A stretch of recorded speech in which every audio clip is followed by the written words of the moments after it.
लोग पढ़ेंगे चुंबकत्व यानी कि मैग्नेटिज्म, मतलब कि चुंबक के बारे में पढ़ेंगे। चुंबक बेसिकली वही खिलौना होता है जो जिससे हम लोग बचपन में खेलते थे, है ना। बड़ा मजा आता है कि पेपर के ऊपर एक चुंबक रख दीजिए, नीचे एक चुंबक रख दीजिए और नीचे से आप उसको कंट्रोल कर सकते हैं, है कि नहीं। बहुत तरह से खेलते हैं, ऐसे रखिए तो रिपेल करेगा, ऐसे कीजिए तो अट्रैक्ट करेगा, है कि नहीं। तो ये सिर्फ एक खिलौना नहीं है, बल्कि बहुत सारे यंत्र में बहुत यूजफुल कंपोनेंट है। जैसे आपका स्पीकर और माइक बिना मैग्नेट के नहीं चलेगा। तो हम लोग आज के क्लास में मैग्नेट के बारे में ही, चुंबक के बारे में ही पढ़ने वाले। देखिए, इलेक्ट्रिसिटी की जानकारी पहले ही हो गई थी। मैग्नेटिज्म के बारे में कब पता चला? एक मैग्नस नाम का चरवाहा था, ठीक है, इंडिया का नहीं, किसी और कंट्री का ये है स्टोरी। तो वो भेड़ चराने जाता था, उसका एक स्टिक था, उसके पास एक स्टिक था, स्टिक में लोहे का टोपा लगा हुआ था, कैप। तो जब वो कहीं पर रेस्ट करने के लिए बैठा और अपने टोपे को, मतलब छड़ी को नीचे रखा, तो फिर उसको उठाने में मुश्किल होने लगा। उसकी जो छड़ी थी, उसका जो लोहे का कैप था, वो एक पत्थर में चिपक जा रहा था, ठीक है। तो वहां पर बाद में पता चला कि उस तरह के बहुत सारे पत्थर निकले और मैग्नस के नाम पर उनको कहा जाने लगा मैग्नेट। हिंदी में कहा जाता है चुंबक। इसकी क्या क्वालिटी होती है कि ये कुछ पदार्थों जैसे कि लोहा, निकेल, कोबाल्ट, इन पदार्थों को अपनी तरफ खींचता है, ठीक है, इसको बोलते हैं चुंबक। और चुंबक की बहुत इंपॉर्टेंट क्वालिटी क्या है कि आप एक चुंबक को, मान लीजिए ये चुंबक है,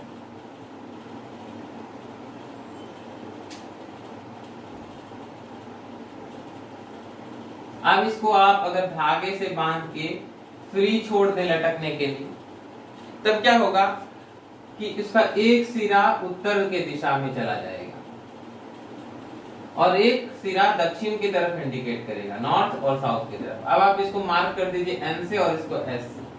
अब बार बार इसको लटकाइए और बार बार ये नॉर्थ के ही तरफ जाएगा और ये साउथ के ही तरफ जाएगा। तो इसको बोलते हैं उत्तरी ध्रुव। जो सिरा, जो एंड उसका नॉर्थ की तरफ, उत्तर की तरफ इंडिकेट करता है, उसको बोलते हैं उत्तरी ध्रुव, यानी नॉर्थ पोल।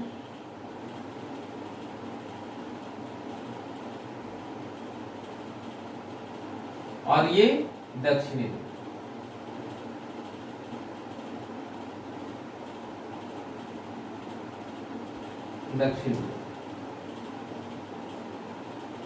दक्षिणी, दक्षिण जो भी हो, साउथ पोल।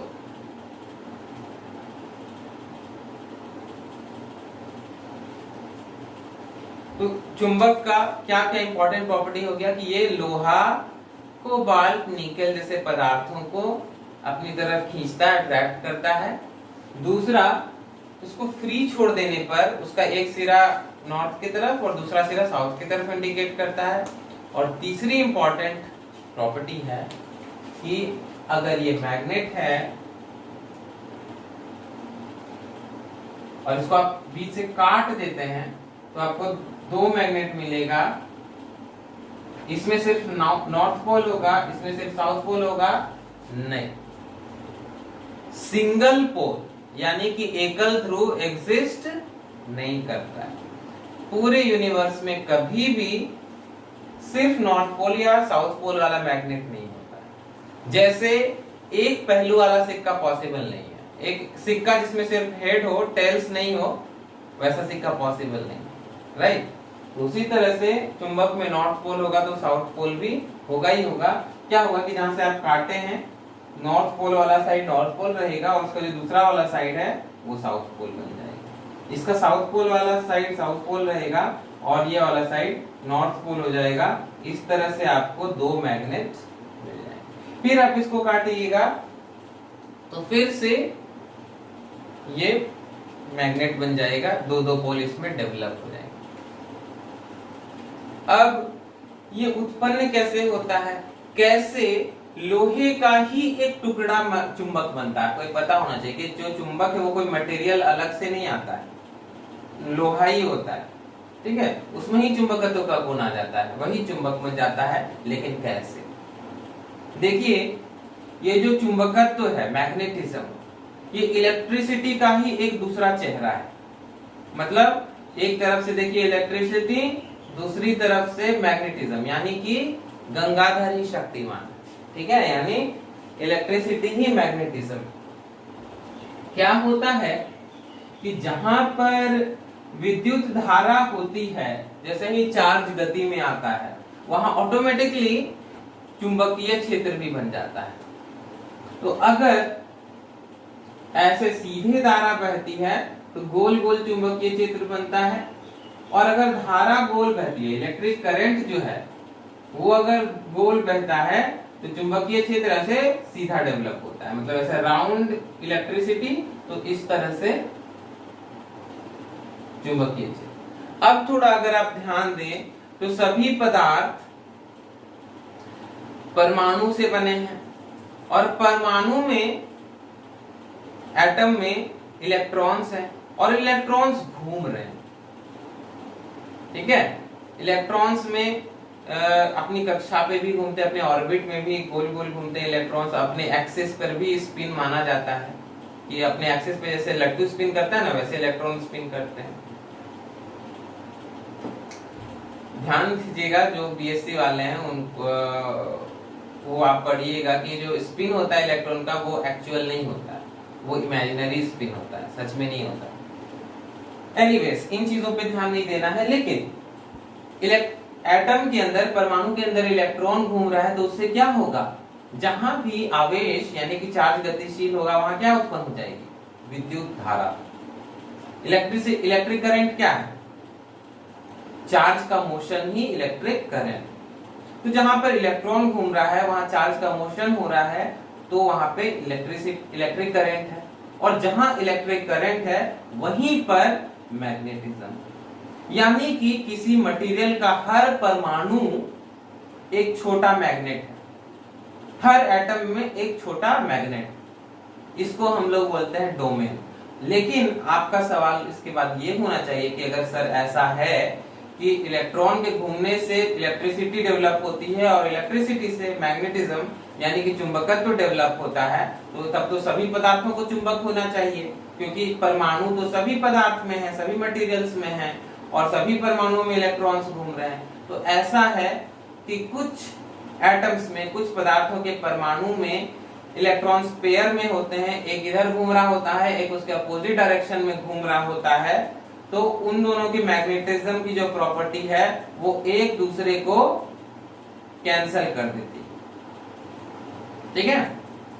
और कुछ में कैंसल नहीं होता है, और कुछ में जैसे कि मान लीजिए ये इलेक्ट्रॉन्स हैं,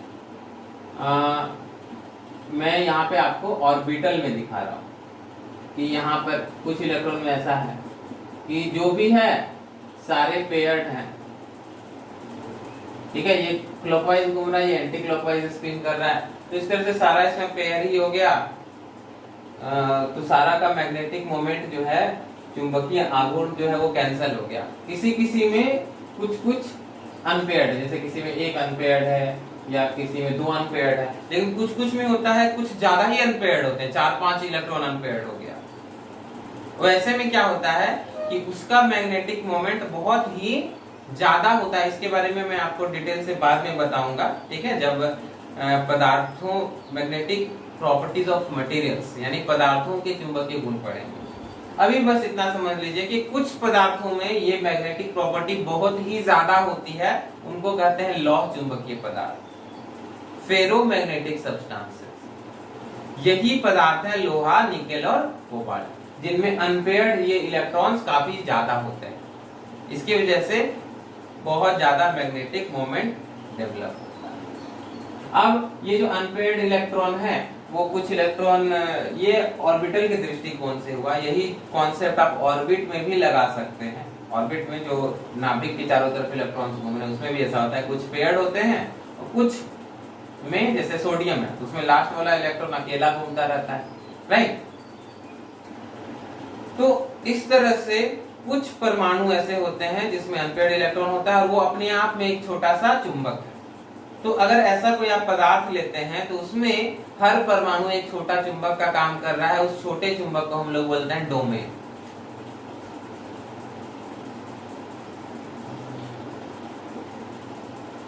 अब अगर आपको इमेजिन करने में परेशानी हो रही तो आप परमाणु इलेक्ट्रॉन पे ध्यान नहीं दीजिए, बस इतना समझ लीजिए कि एक चुंबक जो है वो बहुत सारे छोटे छोटे चुंबकों से मिलाकर के बना है।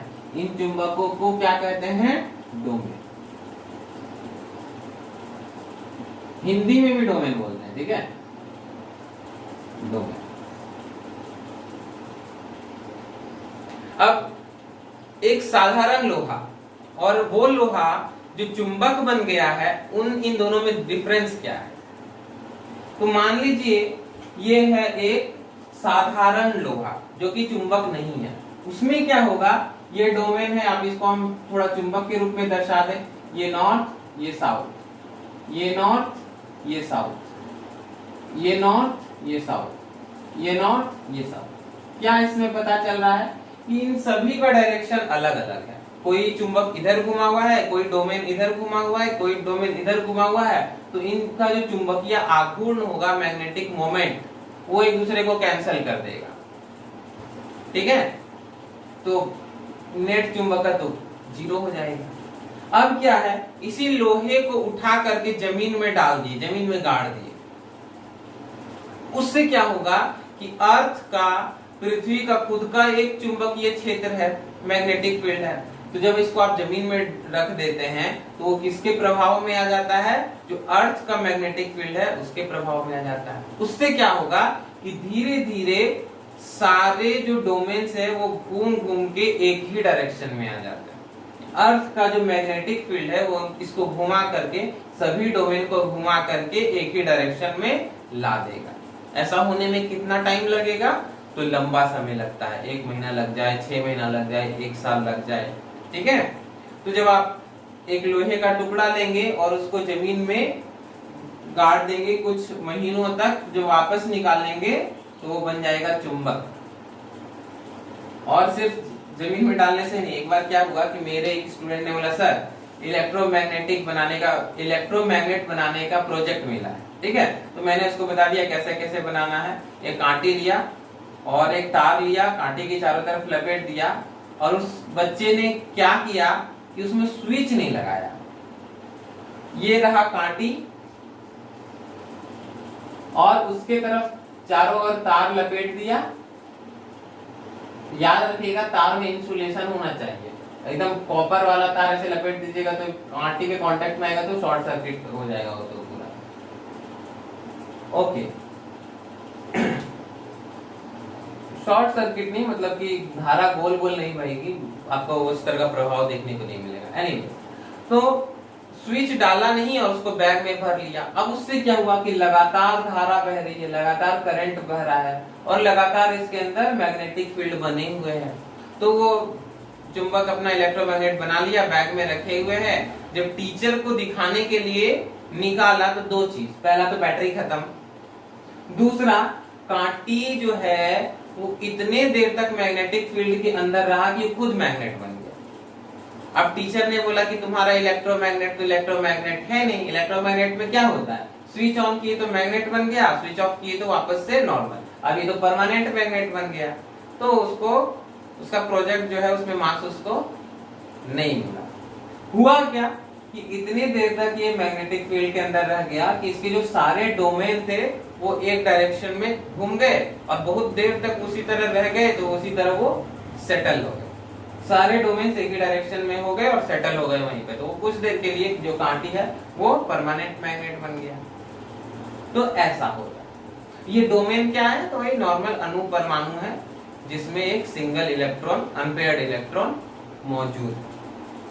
तो आप मैग्नेट के बनने का कारण भी समझ गए, राइट।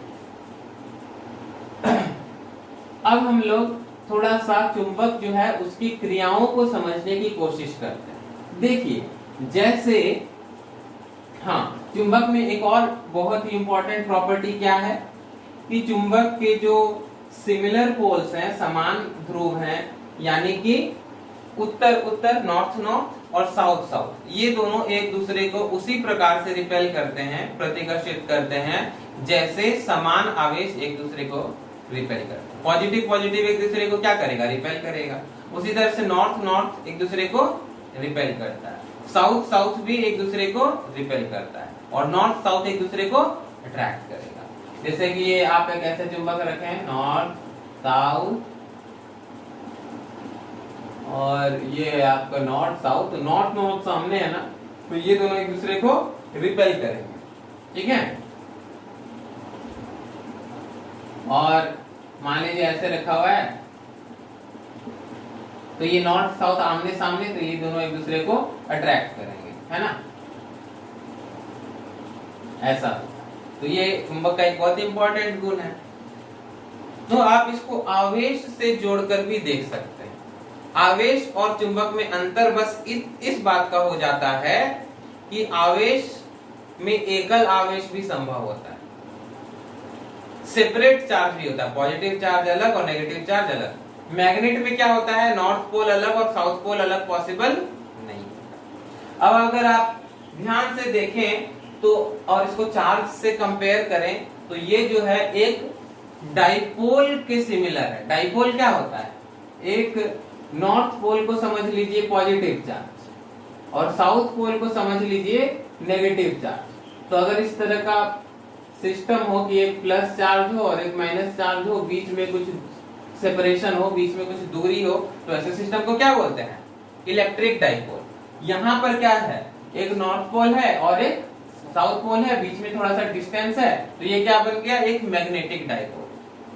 तो हम लोग जो चुंबक देखते हैं वो फिजिक्स के लैंग्वेज में क्या है? एक मैग्नेटिक डाइपोल है, चुंबकीय द्विध्रुव है, ठीक है। तो हम लोग के हाथ में क्या होता है? चुंबकीय द्विध्रुव होता है, एकल ध्रुव सिंगल पोल नहीं होता है।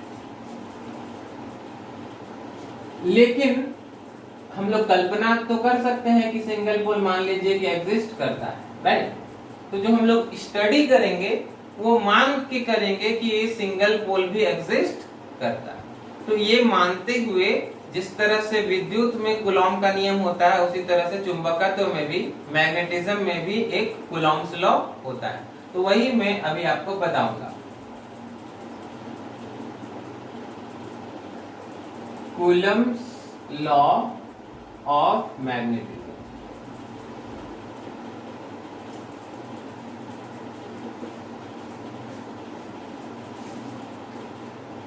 चुंबकत्व का कूलॉम का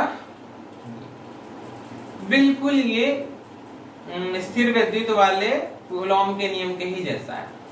क्या होता है कि दो आवेशों के बीच लगने वाला बल आवेशों के गुणनफल का समानुपाती होता है और उनके बीच का जो डिस्टेंस है उसके स्क्वायर का व्युत्क्रमानुपाती यानी कि इनवर्सली प्रोपोर्शनल होता है। मैग्नेटिज्म में क्या हो जाएगा कि दो ध्रुवों के बीच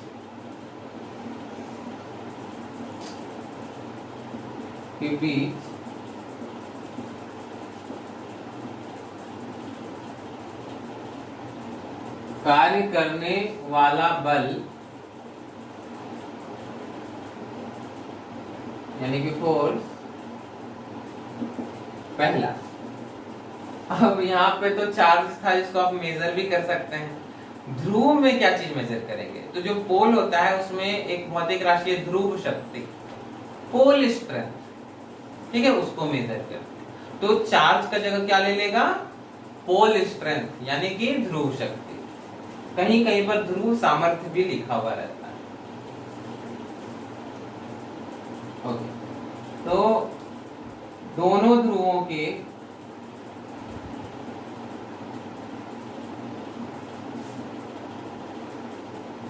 ध्रुव शक्ति यानी कि पोल स्ट्रेंथ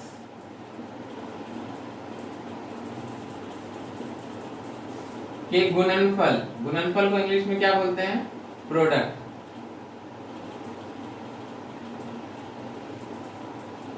का समानुपाती होता है, समानुपाती यानी डायरेक्टली प्रोपोर्शनल होता है।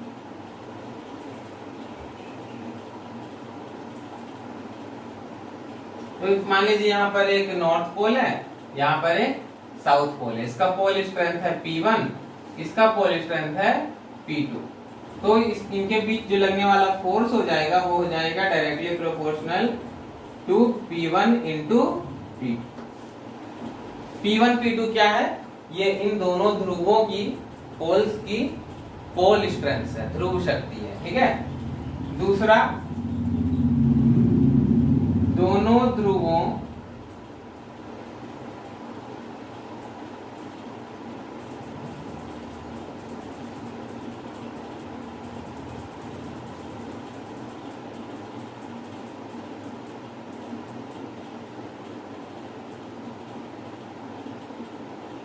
दूरी के वर्ग का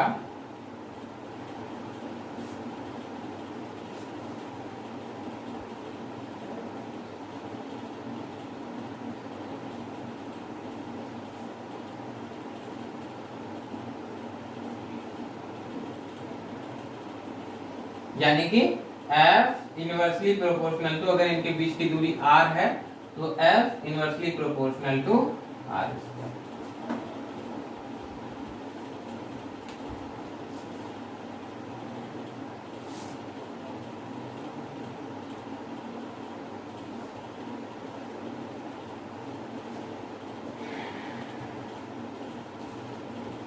ओके, आगे आपको पता है कि समानुपाती नियतांक को हटाने के लिए, सॉरी, आपका समानुपाती का यानी डायरेक्टली प्रोपोर्शनल का साइन को हटाने के लिए क्या करेंगे? कांस्टेंट डालेंगे। ओके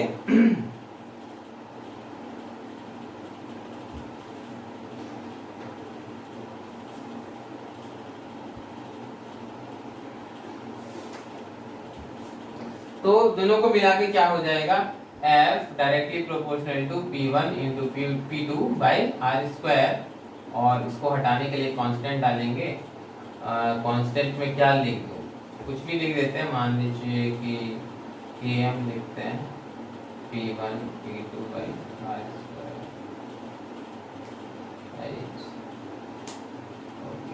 तो इसका वैल्यू पता है कितना होता है? इसका वैल्यू होता है 10 टू द पावर 7। यूनिट क्या हो जाएगा? इसका यूनिट हो जाएगा टेस्ला मीटर प्रति ampere.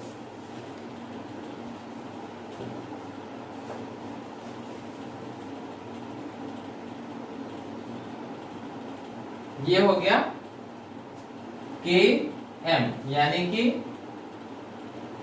Coulomb's constant for magnetism, ठीक है। तो जिस तरह से इलेक्ट्रोस्टैटिक्स में K का वैल्यू होता था 9 इंटू 10 टू द पावर 9, उसको कैसे एक्सप्रेस करते हैं हम लोग? 1/4πε। उस तरह मैग्नेटिज्म में भी करते होंगे। मैग्नेटिज्म में Km इज इक्वल टू होता है μ0/4π, हिंदी में बोलिएगा तो 4π।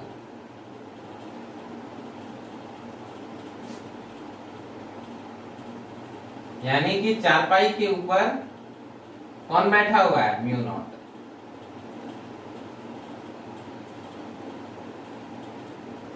और μ0 का वैल्यू अगर आप पूछेंगे तो μ0 का वैल्यू होता है 4π into 10 to the power -7 tesla metre प्रति एम्पीयर। समझ ही रहे होंगे आप लोग। यहाँ वैल्यू पुट करेंगे तो 4π क्या हो जाएगा? कैंसल हो जाएगा। कितना बचेगा? 10 टू द पावर -7 बचेगा।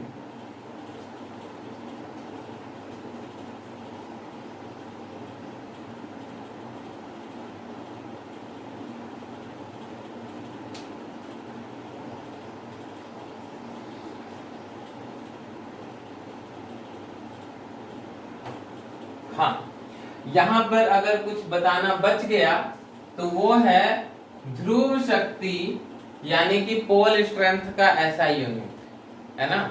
जैसे कूलॉम का एसआई यूनिट क्या है? कूलॉम बोल रहा हूँ। आवेश का ऐसा ही मात्रा क्या, ऐसा यूनिट क्या, कूलॉम है, ठीक है। उसी तरह से पोल स्ट्रेंथ, ध्रुव शक्ति का जो ऐसा यूनिट है वो है एम्पियर मीटर, एम्पियर मीटर, ठीक है। यहाँ पे जो टी है वो रिप्रेजेंट कर रहा है टेस्ला को। टेस्ला क्या है, मैग्नेटिक फील्ड इंटेंसिटी यानी कि चुंबकीय क्षेत्र तीव्रता का यूनिट है। कहां से टेस्ला आता है, टेस्ला का मतलब क्या होता है, ये मैं आपको अगले सेशन में बता दूंगा। और अभी के लिए इतना ही रखते हैं, मिलते हैं अगले session. I'm sorry guys, this is a correction video. इस वीडियो में एक मिस्टेक हो गई थी जो मैं करेक्ट करना चाहता हूँ। इसमें से दो करेक्शन नंबर 1 कि ऐसा इलेक्ट्रिक फील्ड, ऐसा विद्युत क्षेत्र जिसमें हर पॉइंट पर विद्युत क्षेत्र यानी कि इलेक्ट्रिक फील्ड इंटेंसिटी जो है वो सेम हो, उसको कहते हैं यूनिफॉर्म इलेक्ट्रिक फील्ड। मान लीजिए एक ऐसा इलेक्ट्रिक फील्ड है जिसके हर पॉइंट पे उसका जो स्ट्रेंथ है इलेक्ट्रिक फील्ड का यानी कि इलेक्ट्रिक फील्ड इंटेंसिटी वो लेट्स से 5 न्यूटन पर कूलॉम है, हर पॉइंट पे 5 न्यूटन पर कूलॉम है, तो ऐसे इलेक्ट्रिक फील्ड को बोलते हैं यूनिफॉर्म इलेक्ट्रिक फील्ड, ठीक है। नाउ करेक्शन नंबर 2, ऐसा सरफेस जिसमें हर पॉइंट पर इलेक्ट्रिक पोटेंशियल यानी कि विद्युत विभव से, यानी कि लेट्स से हर पॉइंट पे 10 वोल्ट हो, तो ऐसे सतह को, ऐसे सरफेस को इक्विपोटेंशियल सरफेस या हिंदी में समविभवीय तल कहते हैं, राइट।